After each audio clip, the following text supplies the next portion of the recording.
Vítam vás v priestoroch spoločnosti Simplea, firmy, ktorá sa stala významným hráčom v oblasti investícií, poisťovníctva či franšízového podnikania. Povieme si, čo to o jej histórii, aké sú jej plány a ciele, ako sa jej darí odlíšiť sa od konkurencie a aké inovácie prináša svojim klientom. O tom všetkom sa dnes budeme rozprávať s Liborom Kovalčíkom, senior direktorom spoločnosti Simplea. Vítajte. Príjemný dobrý deň. Prejdeme rovno k prvému bodu nášho rozhovoru a skúste nám predstaviť stručne spoločnosť Simplea.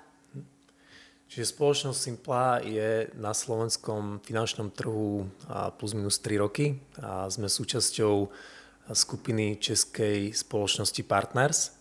No a už dnes vlastne v rámci našej obchodnej siete máme viac ako 350 sprostredkovateľov a otvorených viac ako 25, respektíve 30 franšíz. Na slovenskom trhu pôsobí viacero finančných agentov a finančných sprostredkovateľov.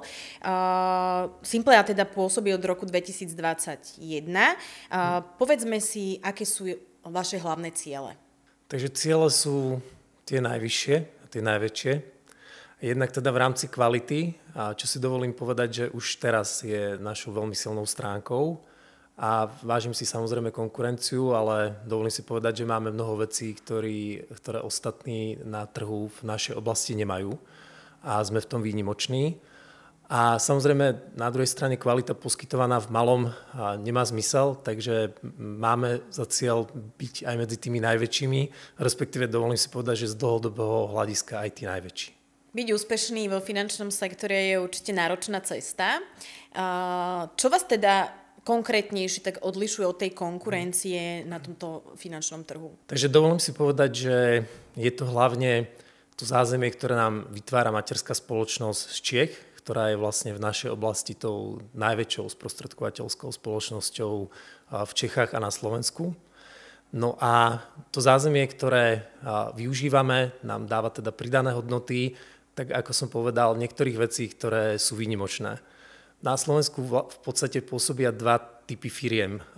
Sú to poolové firmy a sú to firmy, ktoré sú štrukturálne. Obidve majú nejaké svoje výhody, či už pre sprostredkovateľov alebo pre klientov.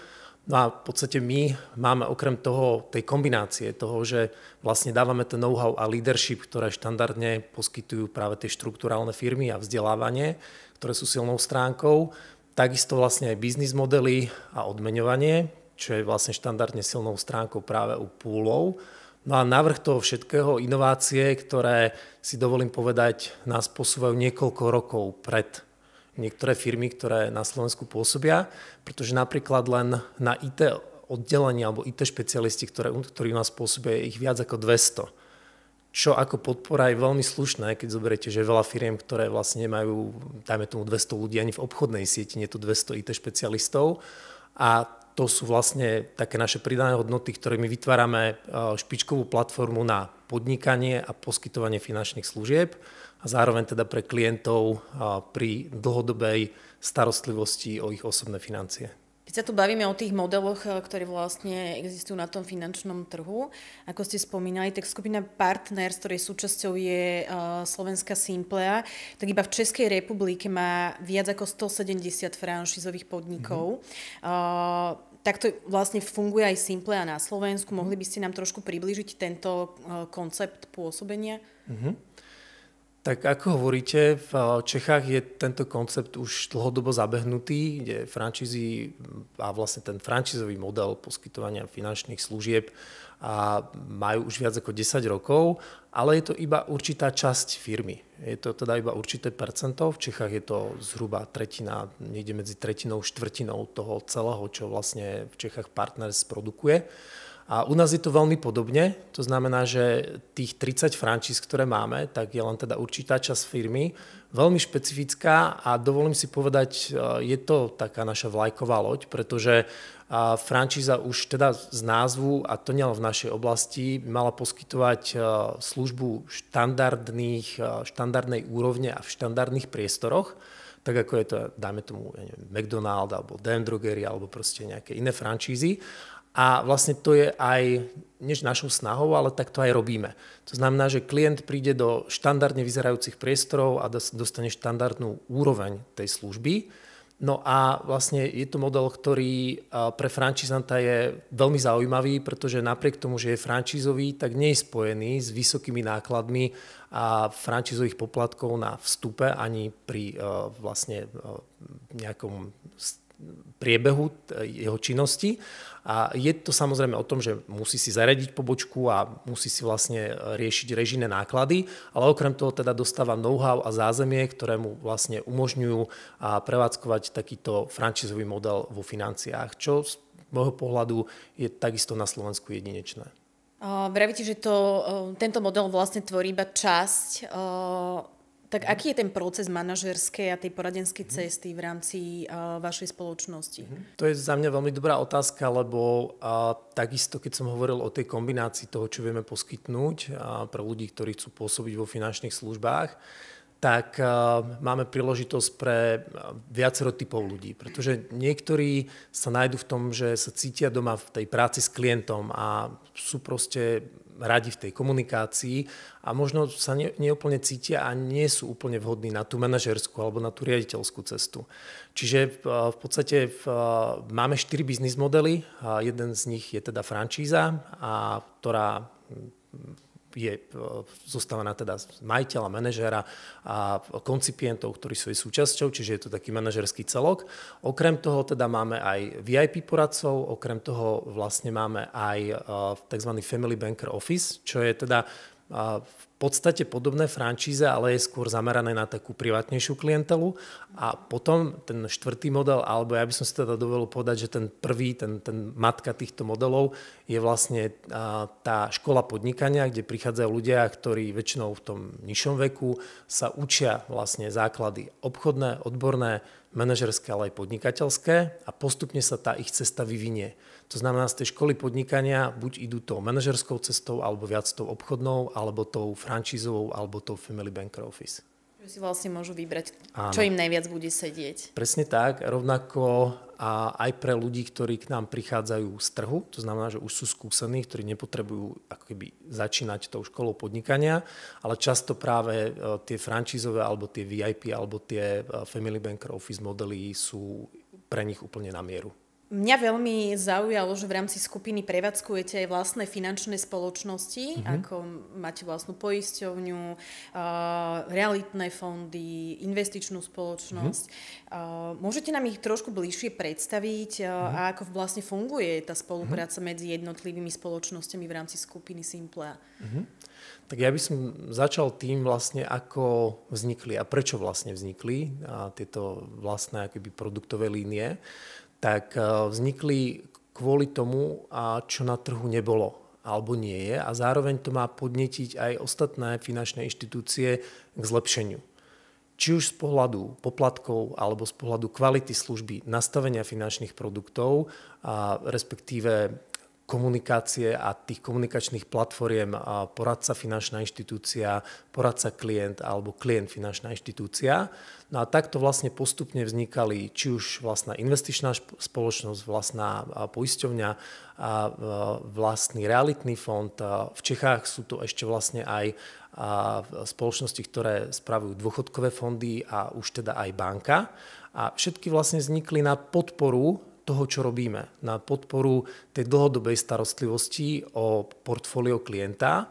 Čiže vlastne všetky dávajú na trh niečo, čo v danej oblasti nebolo alebo nie je. Z pohľadu cenných produktov, z pohľadu starostlivosti, z pohľadu nastavenia alebo trebárs pri tých investíciách z pohľadu výnosov.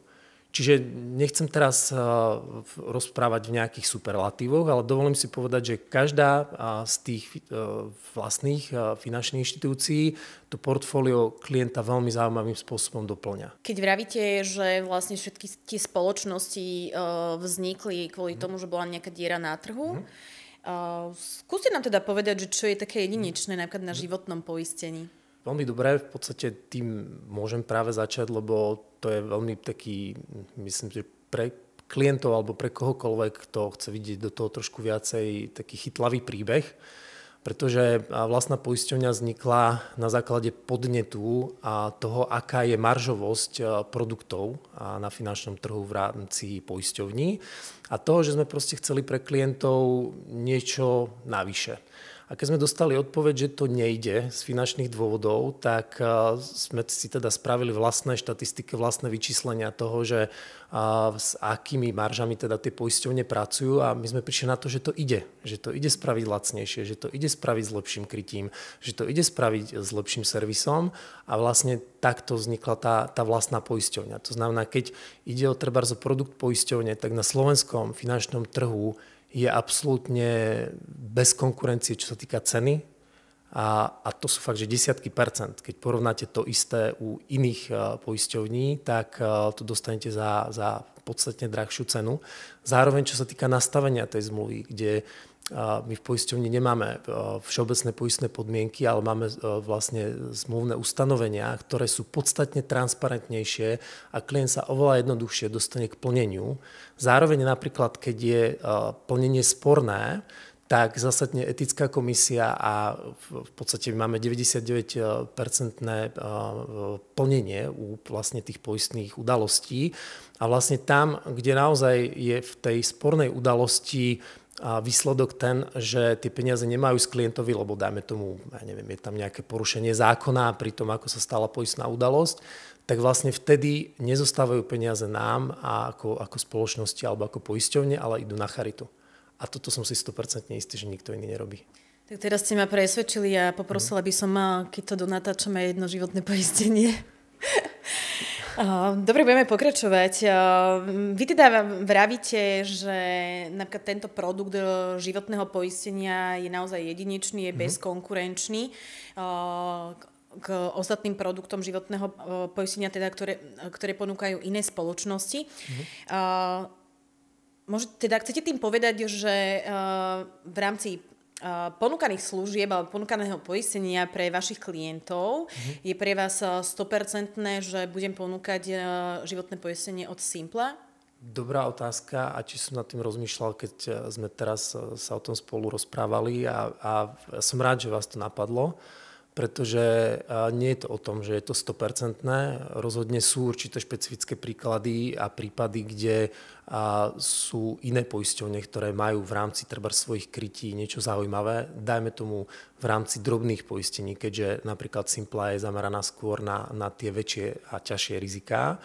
A samozrejme môžu byť určité špecifické prípady napríklad podľa rizikových skupín a podľa profesí alebo dajme tomu aj podľa zdravotného stavu. Čiže nie je to 100% a ja by som bol veľmi rád, keby to percento bolo nižšie a nižšie.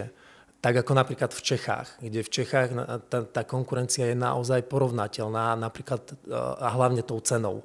Ale na slovenskom trhu vlastne keď podnietime treba zníženie cien, tak to bude oveľa porovnateľnejšie. Keďže majú finanční sprostredkovatelia v tom svojom portfóliu produktov, ktoré ponúkajú svojim klientom aj vlastné produkty, teda vašich vlastných spoločností, ale aj ostatných, povedzme, poisťovní a investičných spoločností, je tam teda zabezpečená taká nejaká nezávislosť, hej, že naozaj sa netlačia iba produkty, ktoré patria pod Simpleu, ale používa sa tam selský rozum, hej? Áno, určite. Toto je takisto veľmi dobrá otázka a sú na ňu vlastne odpovede z dvoch takých uhlov. Jeden je taký, som nazval morálno-etický, ktorý nie je úplne zmerateľný, ale mám ho vyskúšaný. Aj pozitívne v rámci spoločnosti Simpla, to znamená, ani ja, ani nikto z mojich kolegov nikdy nezažilo zo strany vedenia alebo vôbec stratégie firmy, aby boli vlastne tie naše vlastné produkty nejakým spôsobom preferované alebo tlačené do portfólia. Bohužiaľ v minulosti som si zažil, že teda v inej spoločnosti to bolo inak, takže toto je to nemerateľné. A to merateľné je o tom, že žiadny z našich produktov nie je nejakým spôsobom zvýhodňovaný smerom k poradcom, aby mali motiváciu proste uzatvárať viac ako iné. To znamená, že sú tam rovnaké podmienky, alebo teda nie sú tam nejaké špeciálne benefity pre poradcov, aby uzatvárali daný produkt. Takže to je iba taký mýtus, že odporúčim klientovi ten produkt, z ktorého mám najvyššiu províziu? Nie je to mýtus, je to vlastne niečo tým, že už teda podnikám a pôsobím vo finančných službách 20 rokov, tak mám to zažité a viem, aké to je a viem, keď vlastne nie je rovnosť provízií, keď naozaj ten poradca sa rozhoduje a tie produkty sú porovnateľné, tak je to naozaj dobrá otázka, že teda na základe čoho sa rozhodne. Ale v rámci našej spoločnosti je teda snaha o to, aby jednak teda tie provízie boli, ak nie rovnaké, tak porovnateľné. Čo keby sme žili v ideálnom svete, tak poviem, že od všetkých spoločností v danej oblasti sme chceli mať nastavené tie provízie úplne rovnako. Čo nie vždy pri rôznych nastaveniach produktov sa úplne že do eura alebo do centu nedá. Ale je to určite naša snaha, aby to bolo takto. A to je jeden zo spôsobov, ako zabezpečiť proste, aby poradca nepreferoval daný produkt podľa provízie, pretože tá provízia je rovnaká. Druhá časť odpovede je teda v tom, čo som povedal, a je to nejaká kultúra firmy a je to o tom, aká je tá stratégia. Že či navonok marketing hovorí, že vyberáme, ale proste niekde na riaditeľskej rade sa povie niečo úplne iné a to dokážem teda s čistým svedomím povedať, že som hrdý na firmu, ktorá to robí naozaj objektívnym spôsobom, napriek tomu, že to portfólio doplňa vlastnými produktami. Tak by som sa vrátila k tým spoločnostiam, ktoré patria k Simplay alebo do skupiny Partners. Na to, aby som nejakému klientovi odporúčila naše produkty, tak skúste, aké benefity ponúka napríklad investičná spoločnosť, ktorá patrí pod Partners. Tak klientov štandardne najviac zaujíma výnos a zaujíma ich cena. A v obidvoch týchto veciach môžem povedať, že vo výnosoch sme nadštandardný, v niektorých veciach úplne najlepší, v niektorých produktoch, v porovnateľných. No a cena, tak v rámci našej vlastnej investičnej spoločnosti je naozaj výnimočná, pretože klienti investujú bez vstupných poplatkov. A napriek tomu tým, že je to práve súčasťou skupiny a my nemáme dôvod vlastne nejakým spôsobom navyšovať marže, keďže je to teda v rámci našej skupiny, tak poradcovia majú vyplatenú svoju províziu, aj keď teda klient nemá ten vstupný poplatok. Súčasťou je aj realitný fond Trigea.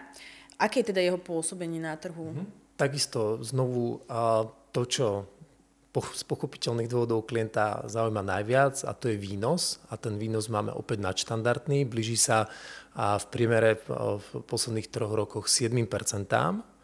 A zároveň teda to nastavenie toho produktu, aby sme stále teda, aby som ja nespomínal teda len tie percentá a tie výnosy, tak je zaujímavo vyskladaný, pretože naše produkty nie sú o tom, že zoberieme niečo z trhu a len to prebalíme do našich farieb a nazveme to proste Simplá produkt, ale za našimi produktmi stoja špecialisti v daných oblastiach, či už v tej poisťovni alebo v tých investíciách. A tým pádom napríklad, keď hovoríme o tej Trigei, čo je vlastne realitný fond, tak portfólio nehnuteľností, ktoré v ňom sú veľmi zaujímavé nehnuteľnosti, hlavne v Čechách a v Poľsku. Vyťaženie nájmu týchto nehnuteľností je cez 99% a tým pádom je to veľmi taká bezpečná investícia a s veľmi takým stabilným výnosom. A mohli by si mi to ako laikovi tak bližšie predstaviť? Bavíme sa teraz o kúpe nejaké nehnuteľnosti v Česku alebo v Poľsku, alebo napríklad kebyže chcem kúpať v Albánsku. Rozumiem. Realitné fondy sú o tom, že vlastne združujú tých investorov a samozrejme nekupujú nehnuteľnosti tak, ako keď, ja neviem, si idem kúpiť nejakú rezidenčnú nehnuteľnosť, že si kúpim ten apartmán niekde proste pri mori, ale sú skôr zamerané na administratívne budovy a dajme tomu náš fond Trigea zhruba z 50% na práve tie administratívne a zhruba z 50% na obchodné centrá, ktoré potom vlastne majú výnos práve z tých nájmov a vlastne samozrejme aj z nárastu ceny, ktorú si držia proste oproti tej inflácii, ale vlastne ten zisk je tam vlastne potom z prenajmov tých priestorov. Moderné technológie si vyžadujú naozaj rýchlu adaptáciu a trendy idú veľmi rýchlo. Vy prinášate mobilnú aplikáciu. Čo všetko v nej vaši klienti môžu nájsť? Aplikácia je už dnes, aj keď ešte stále do nej budeme pridávať ďalšie funkcionality, veľmi, veľmi zaujímavá a Pre mňa je to jeden z highlightov z tých 20 rokov, čo pôsobím vo finančných službách, pretože nájsť celé svoje portfólio na jednom mieste, to znamená, že všetky zmluvy, s ktorými klient príde, aj tie, ktoré mal uzavreté predtým, vieme proste naskenovať, nahrať do tohto systému. Už nikdy ich nemusí hľadať niekde v šuflíku. Môže samozrejme ich mať fyzicky odložené, ale má ich uložené v svojej aplikácii, má ich zaklaudované. Pritom vlastne bezpečnosť tej aplikácie je taká ako vlastne mobile bankingy, keďže vlastne túto aplikáciu využíva ako platformu naša banka v Čechách, tak vlastne celá tá IT platforma a tá bezpečnosť a tá rýchlosť tej aplikácie s tým, že si tam klient nájde všetky zmluvy, nájde si tam prehľad svojich príjmov výdavkov, nájde si tam vlastne nejaké základné informácie k svojmu portfóliu a u niektorých produktov, samozrejme výhľadovo chceme, aby čo najviac v ideálnom svete zo všetkých mal proste online dáta. Čiže vlastne na jednom mieste si nájde, koľko má zainvestované, aký tam má výnos, aké má krytia na trebárs riziko svoje zdravotné alebo svojho majetku, ako mu trebárs bežia splátky úverov, ktoré má. A toto všetko vlastne aj v prepojení s komunikáciou s poradcom alebo s upozorneniami, ktoré tak v dobrom klientovi trebárs naznačia, že mu trebárs skončí výročie, či už fixácie pri úvere alebo trebárs nejakého neživotného poistenia auta alebo majetku, vytvárajú niečo, čo je naozaj pre nás dnes realita a dlhodobo to bol pre mňa sen. Zase na druhej strane to určite dosť pomáha aj tým finančným sprostredkovateľom, že nie sú stále, poviem to tak napriamo, otravovaní klientami, aby im pozreli niektoré z produktov, ktoré majú vo svojom portfóliu, ale klient si to vie vlastne pozrieť všetko sám. Jednak pozrieť a jednak, ako som vravel, postupne jednotlivé funkcionality budú a sú pridávané. Takže áno, sú určite drobné veci, kedy ten klient ani sám nejak úplne nepotrebuje a nemá v sebe to, že potrebujem tomu svojmu profikovi zavolať, treba cestujem do zahraničia a potrebujem si, ja neviem, uzavrieť pre niekoho v rodine, kto ešte nemá celoročné cestovné poistenie, ja neviem, treba ja to tak zvyknem pre moju maminu robiť, keďže nad určitý vek už sa nedá uzatvoriť celoročné, tak je to vždycky uzatvárame nejak jednorázovo, keď niekde vycestujeme. No a vtedy nemám teraz úplne potrebu niekoho kontaktovať, ale si to tam môžem otvoriť, otvorím si zrovnávač, nahodím tam údaje, rovno to tam uzavriem. Mám to proste za pár minút zrealizované, mám to pod svojou kontrolou, vyberem si cenu, vyberem si vlastne, čo tam do toho krytia chcem, takže áno, aj takéto veci tam sú a pomáha to pri tej komunikácii alebo realizácii portfólia. Také, že Simplea je bezkonkurenčná v týchto IT technológiách v súčasnosti. Mne by ešte zaujímalo, ako to je napríklad s umelou inteligenciou. Nemáte z toho strach, alebo skôr je to také plúsko, že vám to pomáha pri tvorbe nejakých finančných plánov pre klientov, pri vyhodnocovaní? A poviem, že teraz sme mali práve takú tému a keďže každý v našej spoločnosti má nejaké svoje vzdelávanie, aj nováčikovia, aj manažeri, tak aj my riaditelia máme a mali sme tam práve naposledy takúto tému tej umelej inteligencie. Takže mali sme tam jednak diskusiu na tú tému, jednak sme tam mali ľudí, ktorí sa tým reálne dennodenne zaoberajú. A v podstate zatiaľ akože v praxi to nie je využívané spôsobom, že by som proste zadal umelej inteligencii, nech nastaví finančný plán pre klienta, ale zhodli sme sa na tom, že môže to byť dobrá vec, pokiaľ sa správnym spôsobom využije. Takisto pri výučbe detí, takisto pri tvorbe finančných plánov proste môže pri dobrom využití veci uľahčiť a všetkých nás pozitívnym spôsobom niekde posunúť.